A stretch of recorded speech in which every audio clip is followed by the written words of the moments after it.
Hello friends, welcome back to my YouTube channel. आज मैं लेके आया हूँ आपके लिए अपाची RR 310 और ये है एक ओनरशिप रिव्यू वीडियो रहेगा। इसमें हमारा फ्रेंड ही है जो आपको पूरा गाड़ी के रिव्यूज़, प्रॉब्लम्स और हर एक चीज़ डिस्कस करेंगे।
तो मैं वेलकम करता हूँ विशाल आपको, प्लीज़ आए आप।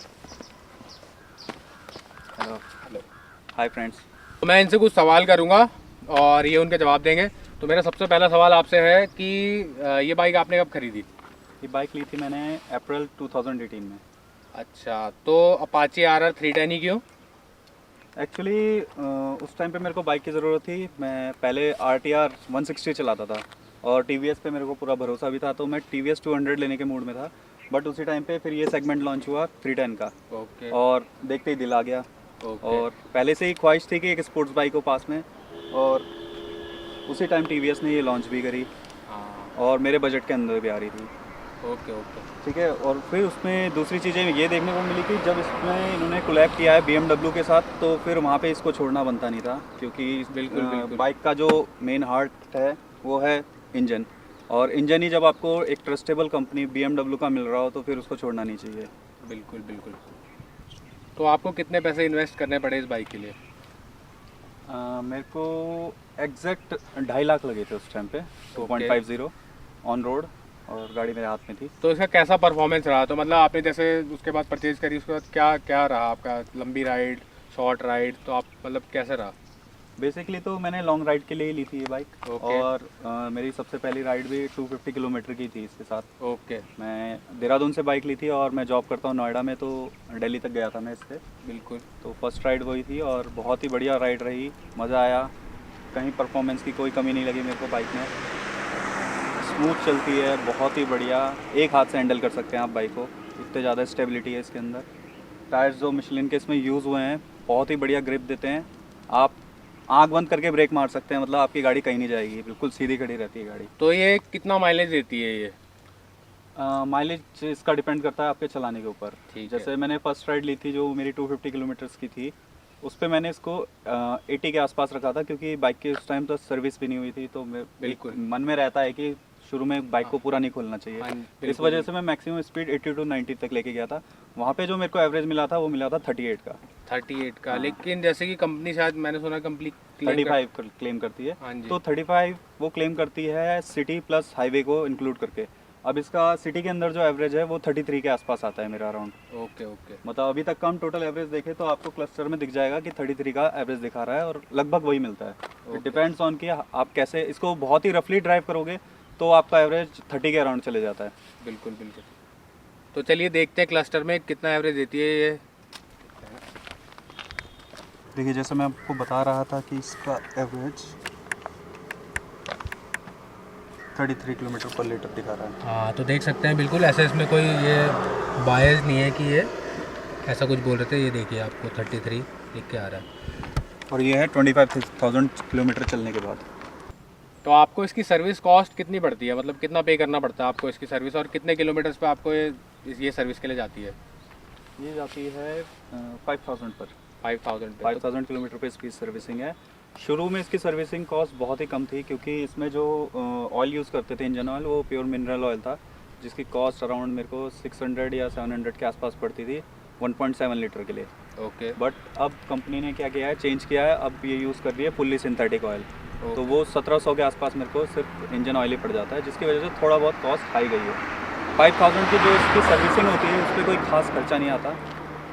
नॉर्मल आपका इंजन ऑयल का हो गया, एयर और ऑयल फिल्टर का जो है वो खर्चा आता है। 10,000 वाली सर्विसिंग थोड़ी सी कॉस्टली पड़ती है, क्योंकि उसमें आपका एयर फिल्टर भी चेंज होता है और डिस्क पैड भी चेंज होता है। बिल्कुल। तो मेरा एक ये मतलब सवाल था, ये मेरा खैर पर्सनली सवाल था, जब आपने इसमें इतना लॉन्ग क्रूज़ किया यानी कि 250 किलोमीटर, तो आपको इसमें क्या समस्या आई? क्या मतलब जैसे इसका इतना अग्रेसिव पोस्चर है और पूरा स्पोर्ट्स मतलब सेगमेंट में ही है, तो क्या दिक्कत आई आपको? फर्स्ट ऑफ ऑल तो मैं ये कहना चाहूँगा, जब आप एक नॉर्मल बाइक से स्पोर्ट्स बाइक पे स्विच करते हैं तो उसके लिए पहले से तैयारी करनी पड़ेगी आपको। ये नहीं कि शोरूम गए, आपने खरीद लिया और उठा के ले आए, यही और मैं जानना चाह रहा था। लॉन्ग राइड पे निकल गए।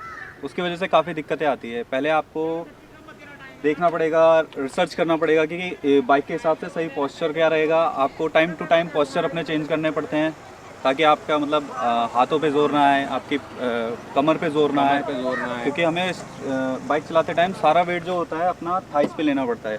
इसी वजह से मैंने ये ग्रिप लगाई है। और थाइस, अच्छा, ये आपने ग्रिप भी अलग से इंस्टॉल करवाई है? हाँ जी। ओके। और ये ग्रिप इसीलिए लगाई है ताकि थाइस हमारा सारा वेट ले ले और हमारे कमर पे और हाथों पे, शोल्डर पे, इन पे प्रेशर ना क्रिएट करें। तो मैं ये जानना चाहता हूँ कि मतलब इसके एज अ ओनर आप इसको क्या फीडबैक देंगे, कैसा रहा? मतलब हर किसी की अपनी चॉइसेस होती है, तो आपको इसे लेने के बाद मतलब कैसा रहा? फर्स्ट ऑफ ऑल जब बाइक लॉन्च हुई थी तो टीवीएस का पहला सेगमेंट था जो इतना हाई बाइक पे लेकर गए थे, 300 से ऊपर लेके गए थे अपने आप को। बिल्कुल। है ना? और जो शुरू में प्रॉब्लम्स आई थी वो आई थी, आपने सुनी होगी, वाइब्रेशंस की। हाँ जी। और इसमें तो चेन नॉकिंग की आवाज़ जो आती थी, ठीक है? की। उस चीज़ को क्लियर आउट करने के लिए कंपनी ने एक इंस्टॉल किए 3 चीज़ें। एक तो ये हैवी हैंडल बार। अच्छा, ये आपको बाद में उसके हाँ। बाद अलग से लगाया था ये? मतलब आपने जब ये कंपनी की तरफ से फ्री मिला है मेरे को सब कुछ। जब आपने परचेज की तो तब ये स्मॉल, बहुत ही छोटा लाइट वेट हैंडल बार था। ओके। फिर इसको एक्सटेंड किया उन्होंने, हैवी वेट लगाया है, इसकी वजह से एक वाइब्रेशन कम हुई है। एक चीज़ ये रही। दूसरा ये रबर का लगाया इन्होंने, जिससे जो वाइज़र के जो वाइब्रेशन थे वो बिल्कुल ख़त्म हो गई, तो यहाँ से नॉइज़ बिल्कुल ख़त्म हो गई थी। हैंड वाइब्रेशन हमारे हैंडल बार ने कवर कर लिया था। ओके। और फिर तीसरी चीज़ आई थी, वो थी चेन नॉइज़। तो चेन में जो नॉइज़ आती थी, ये जो रोलर देख पा रहे हैं आप, ये पहले किसी और मटेरियल का था, अब इसका साइज़ भी इंक्रीज़ कर दिया है और मटेरियल को भी चेंज कर दिया है, तो इसकी वजह से चेन की जो नॉइज़ थी वो बिल्कुल ख़त्म हो गई है। ओके। तो जैसे हमने इनसे जाना, इन्होंने बताया, तो हर एक मतलब हर एक चीज़ की कुछ एडवांटेजेस होते हैं और कुछ डिसएडवांटेजेस होते हैं। तो मैं आपसे ये जानना चाहूँगा कि इसमें क्या डिसएडवांटेजेस हैं जो आपको समस्या आई, दिक्कतें आई, और जो इसमें कमियाँ लगी, जो आप चाहते हैं कि कंपनी इस पे काम करे और इसे और भी बेहतर बनाए? सबसे पहले जो प्रॉब्लम आई थी वो वाइब्रेशन की थी, जो कंपनी ने अपनी तरफ से उसको ठीक किया। बिल्कुल। ठीक है। दूसरी प्रॉब्लम जो ये अपसाइड फॉक है, इसमें प्रॉब्लम आती है लीकेज की।